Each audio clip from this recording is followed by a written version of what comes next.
The rich man dressed up as a vagabond and went to a modeling agency to find a bride, but as soon as the cleaning lady said one phrase.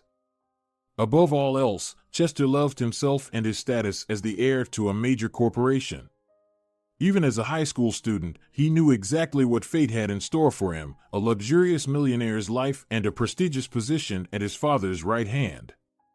Thus, Chester divided people into those worthy of being around him and those who, less fortunate in life, did not have the right to be part of the rich boy's circle. There was only one person Chester allowed to get close and considered almost equal to himself, Thomas, the son of the head of a company with annual earnings significantly less than Chester's father's enormous corporation. This almost still made Thomas a step below, so he became something like a pet for Chester, allowed to visit Chester's home and even stay overnight. It was unclear how Thomas felt about this situation, as he was a cheerful and cunning person. He understood perfectly that Chester was a kind of quality mark or even a ticket to an even more luxurious life. Chester and Thomas shared a common weakness: they adored expensive, beautiful things. It didn't matter whether it was a sports car, a suit from a famous couturier, jewelry, or girls, what mattered was that the item was exclusive and special. Therefore, Chester and Thomas made it their duty to see and acquire the newest and most luxurious items first. They even chose their girlfriends like expensive horses, only the most beautiful, elegant, and dazzlingly luxurious. Hence, the two friends never missed events where they could meet beautiful girls. The latest fashion show was in full swing. Models in expensive attire floated down the runway, displaying their superiority over the grounded people below, who greedily devoured them with their eyes. And indeed, there was a lot to see. The girls were of extraordinary beauty and grace, as if carved from stone by great masters. They were perfect. Chester and Thomas watched the models spellbound, pointing at one or another. "That's it. I want a wife like her," Chester said, pointing to a beautiful girl in a lace negligee who was gliding by on very high heels, as if he were talking about some expensive item. "Yeah, those kinds of things cost a lot," Thomas retorted. "It's easier to buy another stallion. You'd pour money into such a girl, and she might find someone richer, like an old sugar daddy with a big belly who will dote on her. The older he is, the better for the beauty. Maybe she'll become a rich heiress and choose handsome men for herself, unlike us. Do you really want that? Why do you call them things?" Chester asked, continuing to watch the girls on the runway. "Because they're all dressed up dolls. Look at their eyes, pure emptiness and a sense of grandeur. What would you talk about with such a beauty? Only about clothes and expensive trinkets. Do you think they need you? They need your money. With that kind of thinking, you'll never get married, my friend Horace," Chester laughed. "Besides, I'm looking for a beautiful and smart girl. Not all models are stupid and greedy right away. You need to think better of people." And Chester threw a rose at the feet of a passing model. Well, good luck, romantic from the big road," Thomas sneered. "Just be careful that your angelic wings don't burn from the heat of your foolish love." Chester didn't respond to his friend's comment, but continued to observe the girl he liked. The desire to marry a smart model had become an obsession for him, firmly lodged in his mind. Chester, like his friend, was one of those young people who are said to have been born with a silver spoon in their mouth, or otherwise known as the golden youth. They themselves were nothing special, didn't win grants like other talented young millionaires, nor were they heroes of the time who made discoveries or inventions. Their luck lay in being born to the powerful, which automatically made them wealthy. The next day, the two friends met as usual at an expensive restaurant. After ordering Caesar salads, carpaccio, and a bottle of Beaujolais, they began discussing the previous evening. It turned out Chester had not given up on his dream of a beautiful and intelligent wife who would adorn his life and, of course, his new country house, which resembled a hotel more than a home. "Well, Chester, you're something. Pick a bride from those who've been chasing you since university or from those two rich girls your parents are pushing on you," Thomas said, greatly surprised by his friend's persistence. "It's not the 90s anymore to marry models," Thomas added. "I don't want those scary girls my parents are trying to set me up with." I want a beauty, like in a fairy tale. What fairy tale? Beauty and the Beast? Thomas laughed. You're the Beast, Chester retorted. The friends sat in silence for a while, but within 5 minutes, the aperitifs were served. A young waitress gracefully placed the glasses on the table and fluttered away like a butterfly. Look, what about her? Beautiful, smart, and she didn't forget the order, Thomas teased. Chester didn't respond, silently sipping his wine. You'd better advise me on what to do, the groom frowned. I can laugh too. What's there to think about? Where do beauties hang out? Right, at modeling agencies. So, ride over there on your white horse, Prince, Thomas continued, making horse-trotting sounds for effect. Chester finally couldn't hold back and laughed. He couldn't stay upset with Thomas, the joker and merrymaker, for long. But you know, Chester, when those girls see you in a white Mercedes and expensive clothes, they'll start piling up to the ceiling. You'll have a hard time sorting through all that. Everywhere you look, there are mercenary ladies. How will you know which one is smart? They'll only be interested in looking at your watch, counting how much your clothes cost, and what brand they are. That's all their brains can handle. It can't be that none of them are after money, Chester said, feeling disheartened. Go check for yourself, Thomas patted his friend on the shoulder. But don't complain later that you wasted your time. Returning home, Chester thought long and hard about his friend's words. Is it really true that all women want from men is money? What about love and sympathy? It can't be that modern morals have sunk so low that all beauties walk around without a soul and love in their hearts. And how do poor people get married then? No, Thomas must be making this up. If we believed him, only the chosen would form families, and children would be a rarity. There wouldn't be any population growth, Chester thought, and came up with an interesting idea. He soon found a way out. Chester decided to dress up as a vagabond in an underground style so no one would think he was a multimillionaire. He would present himself as a free artist, a type that has become quite common lately. As Chester's father used to say, whatever you do, just don't work. For the first time in his life, the young man went to a regular clothing store and bought a cheap jacket, simple jeans, a t-shirt, and sneakers on sale. He took off his expensive watch and replaced it with a colorful bracelet. Chester decided to go without socks, to make the look more authentic. Now he needed to find out where all the city's beauties gathered. It turned out that the place was Milana's modeling agency, which was hosting a spring-summer fashion show from renowned couturiers that evening. This was exactly what Chester needed.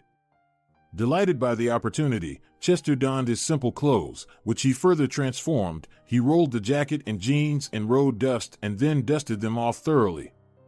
The result, to put it mildly, was original.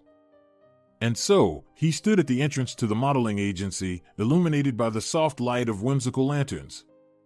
A huge security guard, who also acted as a bouncer, gave a skeptical glance at the entering vagabond but let him in since the show was open to the public. In fact, no one expected that a vagabond might be interested in a fashion show. Well, that's it, Chester thought. The show has begun.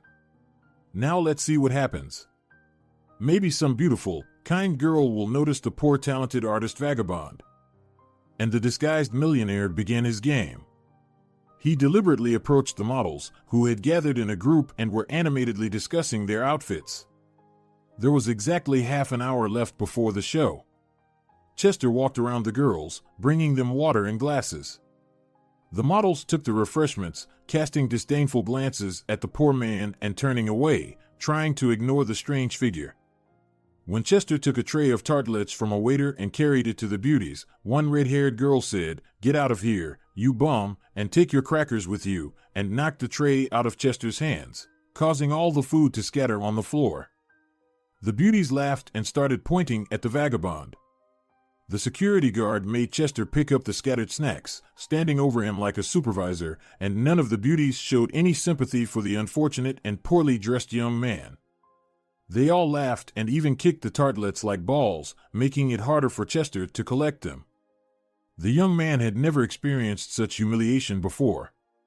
As he knelt on the glossy floor, he suddenly realized that outer beauty was not everything. A person should also be beautiful inside, and these so-called top models were disgustingly ugly inside. Chester was sickened by their ugliness, and his outrage knew no bounds. "I'll leave here and return to being myself, but you will remain mere pretty meat for such events," the young man said clearly and loudly, addressing the crowd of models. "You falsely cried that everyone wants to use you, but you are no different from those you accuse of lust. All you want is money and luxury, so you deserve the treatment you get." Chester turned away from the indignant models and continued his work. Suddenly, someone's small hands also began to gather the scattered tartlets and put them into the trash can. The young man looked over. He was helped by a pretty girl with a luxurious light brown braid, so long that it touched the floor. Chester had never seen such a marvel. He was used to all his acquaintances having dyed hair, always styled in intricate ways by expensive stylists. Now, before him, was a girl crouching on the floor, skillfully collecting the last crumbs. Some strands had fallen out of the braid and curled naturally. Chester was charmed by this sweet naturalness, and his anger seemed to dissipate on its own. "Thank you for your help," the young man said to his volunteer helper. "You made it much faster." "Oh, it's nothing," the stranger replied, brushing a curl from her face. "This is actually my job. I work here as a cleaner, though they call me a cleaning manager," the girl laughed, revealing small dimples on her cheeks. Chester felt as if he had known her for a long time. Her naturalness, kindness, and inner beauty were magnetic, and she was quite charming and not as overly thin and tall as the models present, who now seemed to Chester like soulless mannequins. "What's your name?" The millionaire was curious to learn more about his helper. "Marilyn," she said, her cheeks flushing pink. Wow, Chester thought. Someone can still blush in this world. It was strange, but this flushed girl with disheveled hair, looking amusing in her denim work overalls with thick straps, really appealed to the well-off young man accustomed to meticulously groomed women. Marilyn attracted him with her radiant smile and bright, genuine eyes. But then his thoughts were interrupted by the rough hand of the security guard, who had already been complained about by the models. He grabbed Chester by the collar and, like a misbehaving puppy, dragged him towards the exit. The guard had previously worked as a debt collector and knew how to extract money from people, so Chester had no chance of escaping his strong, muscular grip. "Let him go, please, he's not to blame."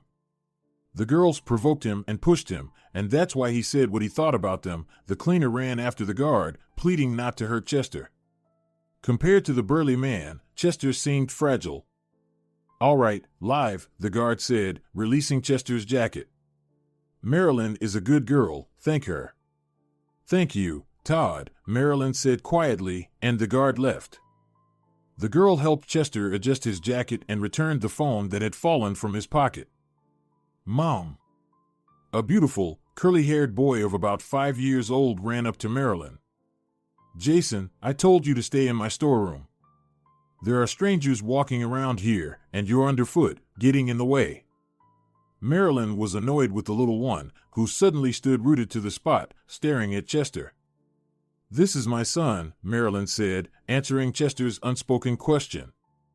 "I have no one else to leave him with in the evenings, so I bring him to work with me as long as the owners allow it. He's not a problem, he's a good boy, just a bit clumsy and slightly disobedient. Isn't that right, Jason?" "And where is his father?" Chester asked with interest. "He has no father and never had one, he's only my son," Marilyn replied sharply, and Chester understood that this topic was closed. Marilyn and Jason escorted Chester to the exit, and he found himself outside. It was a warm evening, but Chester didn't want to go home. Only after 5 minutes did he remember that he hadn't taken Marilyn's phone number, and he didn't want to go back into that den of snakes. Chester wasn't going to lose such a woman, so he decided to keep up his role as a vagabond until the end. He would have time to reveal that he was a wealthy man later. Therefore, after paying a huge amount for a delicious dinner and astonishing the waiter with his contrasting appearance and significant means, Chester settled on the restaurant terrace near the model agency's back exit and waited for his new acquaintance. An hour later, Marilyn and her son came out of Milana's and headed toward the bus stop. The boy bounced along, holding an old teddy bear, while his young mother unsuccessfully tried to hold his hand. Chester approached them and waved. "It's that uncle," the little boy shouted and ran toward Chester. The child looked at him trustingly and smiled. "Look, this is Mommy's bear. It has buttons for eyes. Mommy played with it when she was little, and now I'm friends with it," the little boy said, holding out to Chester his most precious possession, an English teddy bear named Michael with mother-of-pearl buttons for eyes. "What's your name?" Chester asked the boy, taking the toy in his hands. "What an old bear you have." "My name is Jason, and the bear's name is Michael," the boy replied. "Well, I'm Chester." "Nice to meet you," the young man said, extending his hand to the boy. Jason happily raised his small hand for a handshake, pleased to greet Chester like a grown-up. Chester didn't forget to shake hands with the bear too. "Where are you heading?" he asked Marilyn. "We're going to the bus stop." "It's getting late, and Jason should be in bed by now," she replied. "Let me walk you there." Without waiting for a reply, Chester began walking alongside them.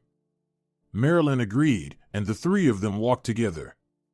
The bus stop was not far, but Chester wanted to spend more time with them.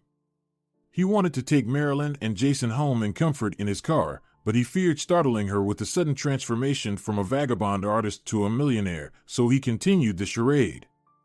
"How is it that you two are living alone?" the young man asked directly. "It's an old story. My boyfriend left me as soon as he found out I was pregnant, went abroad, or rather, ran away," she answered candidly. "I'm from an orphanage, so there's no one to help me. And so, it's just me and my little boy in this world. During the day, he's at kindergarten, and I work as a secretary at a company. It's easier that way, and in the evening, I pick him up, and we come here to tidy up the agency. He's restless, but so far, the agency owner tolerates us." Chester thought about it. He had never known what poverty was, but today he had to face the reality, and he didn't like it. "Well, Dad, thanks for giving me all the opportunities in the world," Chester thought. "How lucky I am." He looked at the little boy hugging his mother's old toy with sympathy. It started to rain, and Jason began to whimper. He was worried that his plush friend Michael would get wet and fall ill. Chester then set aside his concerns and called a taxi for Marilyn and the child. She protested, saying it was too expensive, but Chester ushered them into the arriving car. He told them he would see them again, paid in advance, and instructed the driver to be careful. Chester's plan succeeded. He now knew the address of the woman he liked and the most charming little boy in the world, the owner of the old teddy bear. When Chester returned home, he found Thomas's car at the front of his mansion. The housekeeper let him in, knowing he was a close friend of the master of the house. The guest was surprised to see Chester enter the living room in his shabby clothes. "What's this masquerade?" Thomas laughed. "Did you rob a second-hand store or attend a bum fashion show under the slogan, 'I'm Mom's Mop'?" The loud laughter attracted the attention of the elderly housekeeper, who came into the room with a cup of coffee for the guest. Seeing Chester in such attire, the woman was so shocked that she dropped the silver tray from her hands, and the hand-painted Chinese porcelain cup shattered into pieces. With lamentations and apologies, she left to fetch a broom and dustpan. "Well, you've upset the old lady," Thomas continued, laughing so hard that tears sprang from his eyes. "Just don't show yourself like this to your mom, or you might end up an orphan. You're something." Chester frowned. The thought crossed his mind that not long ago, he would have laughed at someone else in the same situation, but now he found no humor in it. "Oh, stop laughing like a goose," Chester snapped. "This is my persona. I deliberately pretended to be a poor guy so that people would love me for who I am, not for my money, you understand? Though, I guess you wouldn't. So, how did it go? Did any of the models fall for such a fabulous bait?" asked the intrigued friend. "That's just it, none of them did. Only the janitor felt sorry for me. She turned out to be nice and kind, and she's smart for surviving without the help of sugar daddies." Plus, she raises her little son alone. You know what a charming little kid he is? You've hit rock bottom if even the janitor's catching your attention. Are you out of your mind? You're the heir to a multi-million-dollar fortune, practically the pride of entrepreneurship and business. What are you talking about? A janitor? No one was hitting on me. If anything, I put myself out there for friendship. You know, something clicked in my soul, maybe it's my conscience. And the boy, so direct and trusting, it just takes your breath away. And Marilyn is really wonderful. She works 2 jobs like a squirrel on a wheel. I admire people like that, and it doesn't matter if she's poor and grew up in an orphanage. My money is enough for 3 people. What's this? You're in love with the janitor?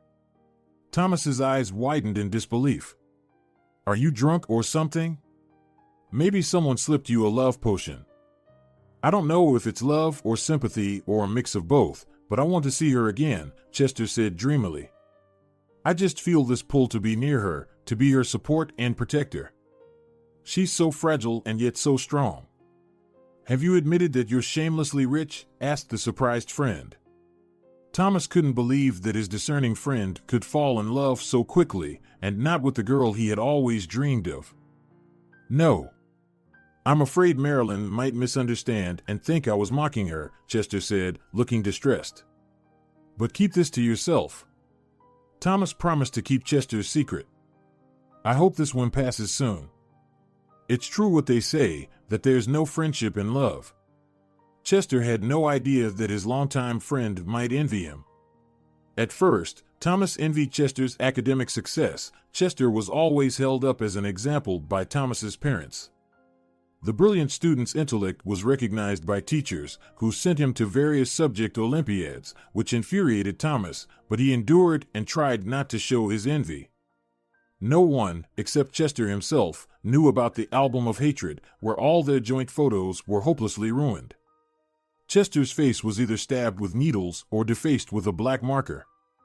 Then Thomas made an unpleasant discovery. Chester's father was many times wealthier than his own father, whom Thomas had considered almost a ruler of the world. But the harsh reality hit Thomas's youthful mind hard, and he not only began to envy Chester, but also to harbor a slight resentment towards him. Who likes the object of their envy? And now, with Chester having found his love, the worm of envy had completely consumed Thomas, eroding their friendship. Thomas thought about how to subtly get back at the love-struck rich guy, who had the world at his feet, and now even love had turned its beautiful face towards him. The opportunity for revenge presented itself the next day. Thomas encountered Chester's father at his family restaurant. Chester's father often stopped by during lunch, so a private table was always reserved for him, away from prying eyes. "It's a pleasure to see you," Thomas fawned over Chester's father. "How are you? Why is your son not with you today?" "Hello, Thomas," the gray-haired, lean man in a sharp, expensive 3-piece suit shook the young man's outstretched hand. "Chester is still in business negotiations with partners, but I came to see you." "What happened?" Thomas was surprised by this turn of events. "Well, you know, my son has been acting strange lately. My wife and I noticed that he seems distracted, like he doesn't care about anything. Has he started messing around with forbidden substances or gambling big and losing?" "Just tell me the truth, or I can't vouch for myself," Gerald said sternly. "Nothing like that," Thomas waved his hand. "He's just in love recently, that's all." "Oh, thank God. And with whom, pray tell?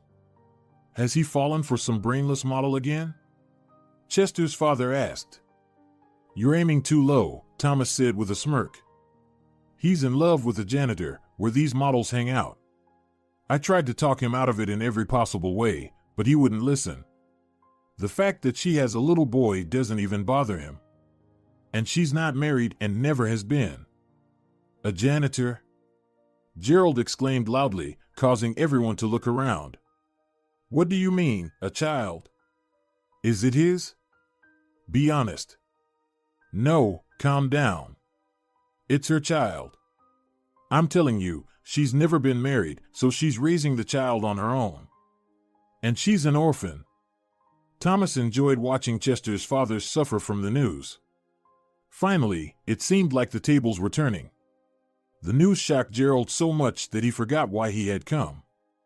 Bewildered, he thanked Thomas for the information, which was essentially a betrayal, and left in a distressed state. At the family mansion, Chester's mother was busy with household tasks, frequently instructing the servants. When Gerald entered the hall, his wife had already set the dinner table on the large white table. She was a good homemaker and knew that the evening for her husband, who managed such a large business, should be calm and comfortable, and their home a quiet haven where a tired person could relax and enjoy the peace. But this time, she noticed that Gerald was not himself. His face was tense, and he was very nervous, even yelling at the gardener he met on the way home. She had only seen him like this once before, when their stocks suddenly began to fall rapidly, but Gerald and his team managed to stabilize the situation, and the wealthy did not go bankrupt. Now, seeing her beloved husband holding back anger that was bubbling up inside him, Kristen was genuinely scared. "Darling, what's wrong with you? Do you have problems?" his wife asked cautiously. "No, Kristen, it's not me, it's us," the man growled, shaking his gray hair. What could a woman think when hearing such an answer from her own husband? In the mind of a housewife who had dedicated her entire life to her family, pushing her career as an archaeologist to the darkest corner, many thoughts immediately came to mind. One of them was a looming divorce, especially at her husband's request. "Are you leaving me, Gerald? Found someone younger, have you? Am I not needed anymore?" Kristen said, pulling her head into her shoulders. "Of course, everyone's getting divorced, picking up younger wives. And you're the only one left with an old wife." Kristen raised her voice. "Calm down," Gerald said more calmly, realizing what was going through his wife's head. "I didn't express myself correctly. I meant that we have problems concerning our son." "What happened? What's wrong with Chester?" Gerald's wife tensed up even more. "To be brief, he's found a fiancée who works as a janitor somewhere in a club or modeling agency, though that doesn't matter right now. The main thing is that she's an orphan and is raising an illegitimate child." "There you have it," Gerald finished, sinking into a chair. Processing such information was even harder for the mother of a corporation heir. She couldn't understand where she had gone wrong. How did it happen that her beloved child got involved with someone from such a lower social class? "It can't be, he has such refined taste," Kristen doubted. "His girlfriends have always been from high society or such stunning beauties that they could be on the cover of a glossy magazine." "Well, if you don't believe me, ask him yourself," Chester's father replied wearily. "I will ask." Immediately, Kristen dialed her son's number and asked him to come home, knowing that if his father had called, Chester might delay his visit. But he loved his mother very much, so he was sure to come right away when summoned by her tearful voice. When Chester arrived home, no one greeted him as usual. He found his parents in the living room. His father was standing by the fireplace, and his mother was sitting in a chair with her head bandaged, taking drops. Seeing her son, she stood up and collapsed back into the chair. It was clear that she had been crying. "Boy, what do you think you're doing?" roared his father. "Today I heard news that seems to have made me age even more. It turns out you're involved with some poor girl, a street urchin. Thomas told me everything, so don't try to dodge it. And she has some child who knows who's the father. Don't you have enough girls from your own circle? Any one of them would be eager to be with you." "Don't yell at me," Chester replied calmly. "She's not a loose girl or a street urchin, as you say. She's a very nice 5-year-old boy. The boy's father left her when he found out she was pregnant. Not everyone is as honest as you, Dad. And such things happen all the time. But the girls from our circle, they're the ones who sell themselves for money. You know, money can run out, and then such a beauty will just move on to the next wealthy guy. I don't want such fickle girls. Marilyn doesn't know who I am or how much money I have. She thinks I'm a poor artist, so she's not interested in money and earns it herself. Unfortunately, she's also not interested in me, but I hope that's only for now. So don't jump to conclusions, no one is married yet. I didn't raise you to give yourself to the first person who comes along, his tearful mother interjected. You're my son, and I will not accept this girl with her child, know that. She doesn't even know what I like, and you're already deciding not to let her into the house? Chester laughed. Let's have a granddaughter for you, and you'll be the first to come and help with her. And with that, he ran down the stairs laughing, slamming the door behind him. His mother was left sitting with her mouth agape in shock, clutching her chest with her hands, and looking in complete bewilderment at her husband. Which granddaughter was he talking about? Is that woman pregnant again? I'm going to go crazy, she asked in disbelief. The father had nothing to say. He sat and thought about what to do next. That evening, Chester met with Marilyn and Jason. They were walking in the park when a cheerful young man with a huge bundle of colorful balloons came rushing towards them. Wow! The little boy was amazed, and his eyes sparkled with happiness. Where did you get so many balloons? Did a clown give them to you? Wow, it was like a circus at my place today, Chester whispered to himself and said out loud to the boy. You guessed it. A clown named Thomas ran by here and asked me to take all the balloons because they were getting in his way, so I helped him. He also asked me to give you, Jason, cotton candy and a caramel apple on a stick. Wow, the clown knows my name and gave me gifts? Jason was ecstatic. The boy was so happy and surprised that he didn't know whether to start with the balloons or the treats. So he asked his mother to hold the goodies and ran off to play with the pile of balloons. You didn't need to spend so much, Marilyn said softly. It's so expensive. I always buy him just one thing when we're out, either a toy or a treat. But thank you very much. I don't mind, let him enjoy, Chester replied, as pleased as punch. He felt as though he had been given a tremendous gift. Chester realized that Marilyn was very pleased and happy that someone showed attention to her son, and Chester now felt the full weight of the life that had befallen the young single mother. He wanted to protect both of them, to take them home with him right away and never let them go. But it would be premature to do that. It was too soon to confess his feelings. Although, Chester could see that Marilyn was looking at him differently now. She cared for him, and Chester was immensely happy about that. Their meetings became frequent, and Marilyn always came with Jason, who had become very attached to Chester and would always run to him for a hug. It was clear that the little boy missed having a father. After a week, when the trio went for a walk along the waterfront, Chester confessed his feelings to Marilyn. She shyly admitted that she had actually liked him for a long time, even during the incident at the modeling agency. Chester was happier than ever. This happiness lasted for 2 months, until a luxurious black car drove into the courtyard where Marilyn lived. The chauffeur opened the doors for an important passenger, Chester's father. The man looked around. The typical 5-story panel building with its shabby courtyard clearly didn't impress the wealthy man, and he disdainfully entered the building with its worn walls. Gerald knocked on Marilyn's apartment door. She opened it and looked at the distinguished gentleman with confusion. Sorry, I'm not buying anything, she said, mistaking him for a salesman. And I'm not selling anything. I've come to see you, Marilyn, Chester's father replied with a stern face. Hello, how do you know me? She was surprised. Please come in. Jason, we have a guest. The boy ran into the hallway and began to inspect the stranger. Hello, mister, the little boy greeted the man politely. Come into our room and sit down. Would you like me to give you my teddy bear? Without waiting for a response, he handed Gerald his old teddy bear. For a moment, Chester's father felt that there was something familiar about the situation, but he dismissed it and was focused on something else. Let's get to the point. I'm Chester's father, the man said, looking into the hostess's eyes and not even bothering to acknowledge the child's greeting. What do you mean? He said he was an orphan. Marilyn slowly sat down in a chair. As you can see, I'm alive and well, and his mother is doing fine too. Have you ever heard of Inc. Corporation? The man asked curtly. Yes, I wanted to work there as a secretary, but they didn't hire me, Marilyn replied.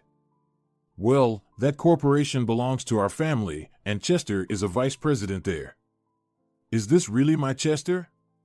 He's a poor street artist and rents a small apartment on the edge of town. I've been there myself. I don't understand. Marilyn clutched her head. Of course, it's not your Chester, the visitor retorted. The boy played at being in love, and that's all. You're not a match for Chester. We've already found him a bride from our circle. I'll give you money and you can leave, or face the consequences, Gerald said coldly. So he was lying to me? But why? I don't know, maybe he wanted a simple and pure love like in that movie, but it doesn't work that way, you know? The world is ruled by money, not love. So take the money and leave, the guest said gruffly. I won't take anything from you, Marilyn said, tears streaming down her face. I'll leave. Why didn't he come himself? Maybe he's tired of you? Have you considered that possibility? Chester will be back from his business trip in 3 days, so you'd better be gone by then, understand? Gerald growled. I understand. Marilyn stared directly into Gerald's eyes. Uncle, go away, you're bad, you made my mom cry. The little boy launched himself at Chester's father, waving his fists, and Gerald left. 3 days later, Chester hurried to Marilyn's home, carrying a pile of gift boxes and planning to confess who he really was. To his surprise, the locks had been changed, and the owner of the apartment where Marilyn and her son had lived opened the door. Hello, where are Marilyn and Jason? Chester asked, sensing something was wrong. They moved out 2 days ago. She was in a hurry, cried all the time, and the boy cried too, the woman lamented. What happened? I don't know. The neighbor said that after some gray-haired rich man in a black car visited her, she was not herself. She borrowed money from people and left in an unknown direction. I see. I'll go. Chester felt devastated. He realized who had interfered in his life. His father had decided to strike a preemptive blow by sending him away. Wait, the boy asked me to give this to you, knowing you would come. Here, take it, the woman said, handing Chester an old teddy bear with mother-of-pearl button eyes. The bear was holding a note with Chester's name written in childish handwriting. Receiving such a gift turned Chester's world upside down, and he felt a rage that only Marilyn could have quelled if she had suddenly appeared, but he wasn't expecting any miracles. Chester had no idea where to find his beloved. Her phone was turned off, and her workplace said she had resigned and no one had seen her. The circle was complete. Since then, Chester hadn't appeared at the family mansion for over 6 months and had not responded to his parents' calls. His father never admitted his fault after their serious conversation and believed he was right in everything. Chester only communicated with him on business matters. His mother had despaired of pleading for forgiveness from her only son, whose fate they had so brazenly interfered with. One day, Chester ran into Thomas, who was walking with 2 girls who were flirting with him. Do you like this kind of life? Chester asked. They are only with you for the money. But they're beautiful, remember? Thomas retorted, mocking his former friend. And not cleaners. Chester didn't respond, but simply punched the arrogant jerk in the face. It made him feel a little better as he walked away from Thomas, who was groaning in pain and holding his broken nose. A month later, Chester married for convenience. The wedding to the daughter of the head of an influential company was lavishly held in the Seychelles. Only the necessary people attended. The newlyweds, like 2 robots, smiled falsely at the congratulations from other wealthy guests. Both knew they would live separate lives, as they said, nothing personal, just business. Chester's company continued to become increasingly profitable, and foreign investors wanted to collaborate with him. Life revolved around meetings and signing new contracts. One day, a secretary handed him a note. It said that an investor, pursued by Chester's competitors, wanted to meet him outside the city to discuss an important matter. The note also mentioned that the meeting should remain confidential in Chester's own interest. 2 hours later, he was sitting in an old roadside cafe outside the city. He had to wait a long time and was about to leave when a stately man in his mid-50s entered the room. "You must be Chester White," asked the stranger, examining Chester with interest. This interest did not escape the young man's notice. "Yes, and you are Alan Barnes? Nice to meet you. What brings you here to meet me, and secretly at that?" "I have important information," the man said simply, smiling. "The thing is, you're my son." "Is this some kind of joke?" Chester smirked. "I've heard you're quite the character, but not to this extent." "Chester, hold on. I can prove what I'm saying." He took the young man's hand to make him stay and listen to the end. "You can't figure this out without a drink," the man joked and ordered whiskey and 2 glasses. "Fine, you have 10 minutes, the young man replied briefly. "I'll be done in 5, joked the man and began to speak. "Your father and I started the business in the 90s. We were friends like no other. Back then, we divided the market, the business, we got ourselves into blood. We killed a lot of people for money, crushed everyone under us, and became competitors. It got so bad that we started sending each other hitmen while we both had families and our children were born almost at the same time. So Gerald and I decided to make peace, and to ensure that no one could deceive the other, we exchanged children." "Exchanged children?" Chester was outraged. "Are we just trash to you?" "Just listen, calm down," his real father snapped at Chester. "If we hadn't done that, one of us would have destroyed the other and his entire family. At least this way, everyone stayed alive. Each of us thought about our own child living in the other's family." "And what about the other son?" "The son of my father, where is he now?" "Is he with you?" "What son?" "Gerald had a daughter. I gave him my heir, and he gave me a girl. You know, I have a sin on me, I sent her to an orphanage. I couldn't raise someone else's child. If it had been a son, it would have been different, but it was a girl. My wife left me, and I ran from your father's wrath. I changed my name, like that. Then due to illness, I couldn't have any more children. And the corporation, to a stranger? So I bequeathed it to you. After my death, the entire empire is yours." "Alan, we need to find that girl, my father's daughter," Chester said. "Call me Dad," the man requested. "Sorry, I can't do that yet," the young man replied, frowning. "All right, the important thing is that you now know who you are," said the father. "Here's my phone number. Call me anytime. And you can consider my business as yours."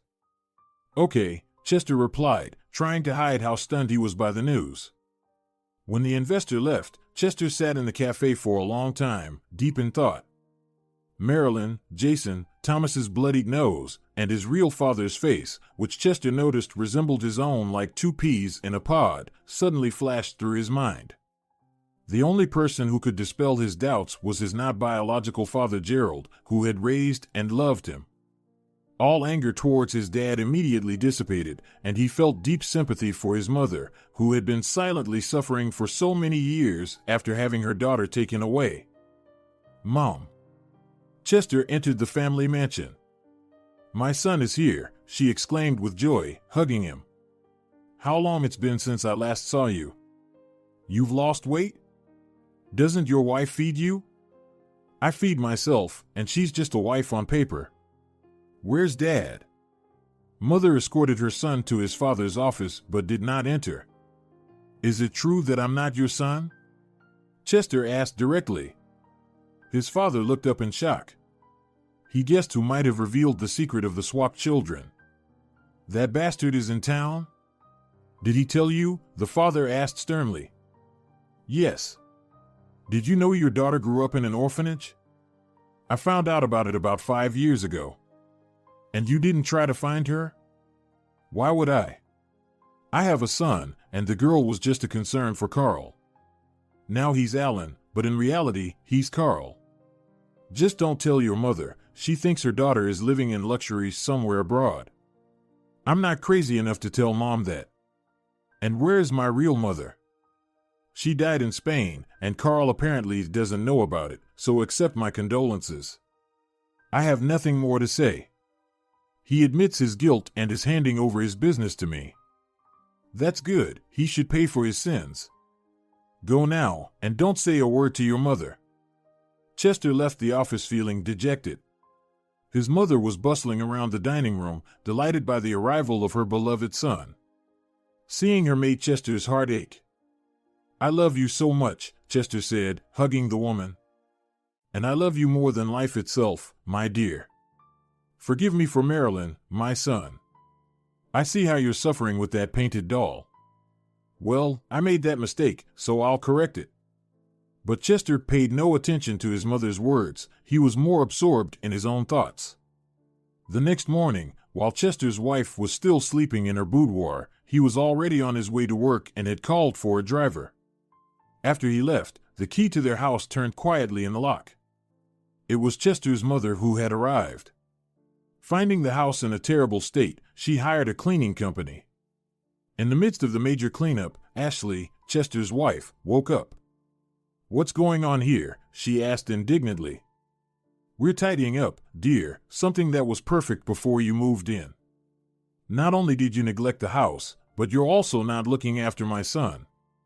Why did you even marry him? I married him for convenience, just as he married me for convenience.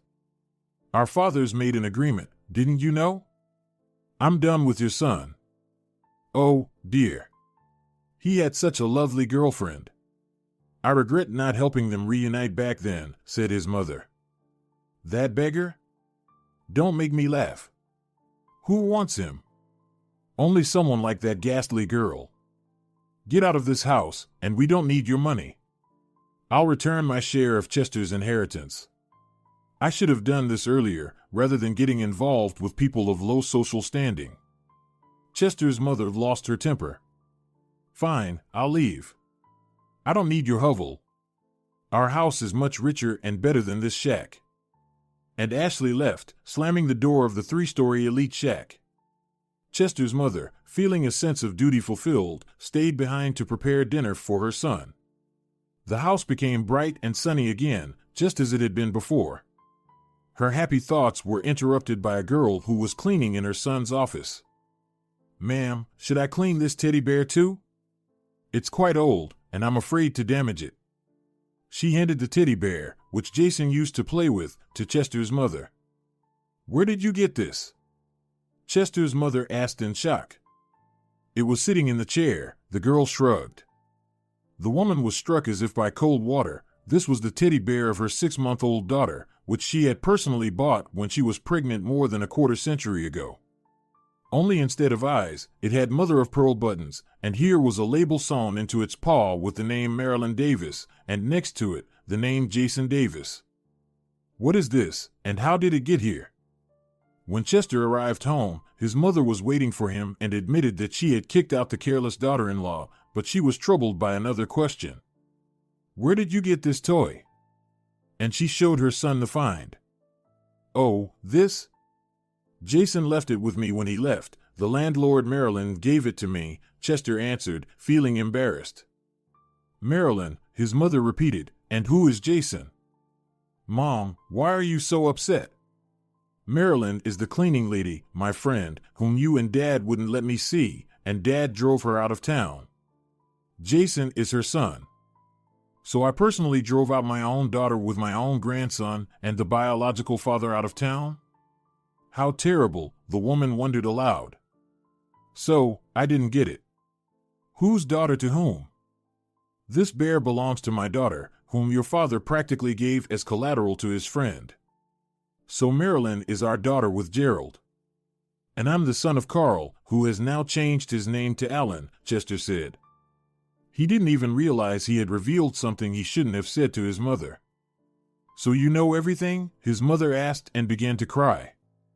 I've known for a week now, Chester answered quietly and hugged her. Thank you, Mom, for everything. What are you talking about? You're my son, she replied, stroking Chester's head. Marilyn grew up in an orphanage, Chester said, and she's raising Jason alone. We need to find them.